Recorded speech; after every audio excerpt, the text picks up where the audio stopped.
Israeli Defence Minister Yoav Gallant has outlined proposals for the future governance of Gaza once the war between Israel and Hamas is over.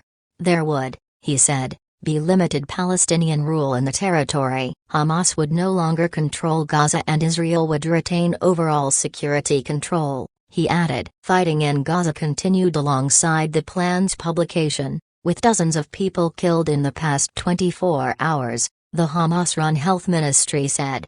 U.S. Secretary of State Antony Blinken is due back in the region this week. He is expected to hold talks with Palestinian officials in the occupied West Bank and Israeli leaders. His visit comes amid heightened tensions in the region following the assassination of top Hamas leader Saleh al-Arouri on Tuesday in Lebanon's capital Beirut. His killing has widely been blamed on Israel. Israel has neither confirmed nor denied involvement. Under Mr Gallant's now four-corner plan, Israel would retain overall security control of Gaza. A multinational force would take charge of rebuilding the territory after the widespread destruction caused by Israeli bombing. Neighboring Egypt would also have an unspecified role to play under the plan, but the document adds that Palestinians would be responsible for running the territory. Gaza residents are Palestinian, therefore Palestinian bodies will be in charge, with the condition that there will be no hostile actions or threats against the State of Israel,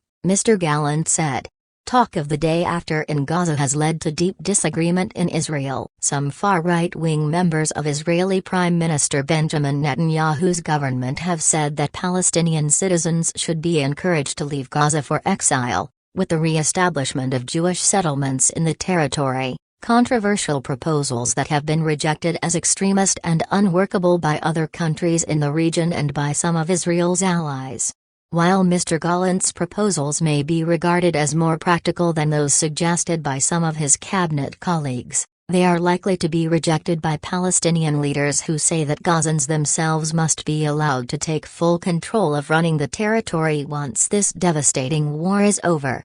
Mr Netanyahu has not publicly talked in any detail about how he thinks Gaza should be governed. He has suggested that the war in Gaza may yet last several months, with the avowed goal being to completely crush Hamas. Mr Gallant's plan also outlined how the Israeli military aims to proceed in the next phase of the war in Gaza. He said the Israel Defense Forces, IDF, would take a more targeted approach in the north of the Gaza Strip, where operations will include raids, demolishing tunnels and air and ground strikes. In the south, the Israeli military would continue to try to track down Hamas leaders and rescue Israeli hostages, he said. On Thursday, the IDF said it had hit areas in Gaza's north and south, including Gaza City and Khan Yunis. It said it had conducted strikes on terrorist infrastructure and had killed people who it described as militants, who it said had tried to detonate an explosive next to soldiers. It also announced that it had killed a senior Palestinian Islamic Jihad operative, Mamdouh Lolo, in an airstrike. The Hamas-run health ministry in Gaza said 125 people had been killed in the past 24 hours across the Strip. A health ministry official said 14 people, including 9 children, were killed by Israeli airstrikes in al-Mawasi, to the west of Khan Yunis.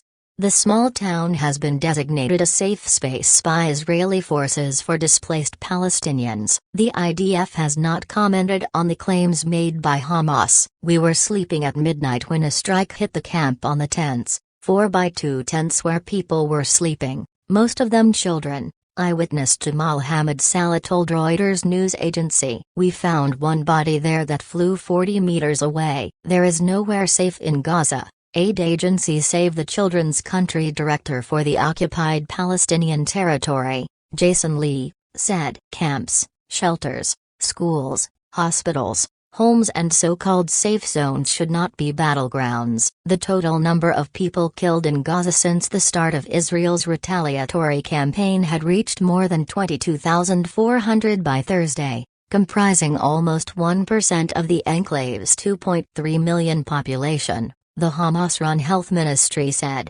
Israel's offensive started after Hamas gunmen launched a surprise attack on southern Israel on 7 October, killing 1,200 people, most of them civilians, and taking about 240 people hostage.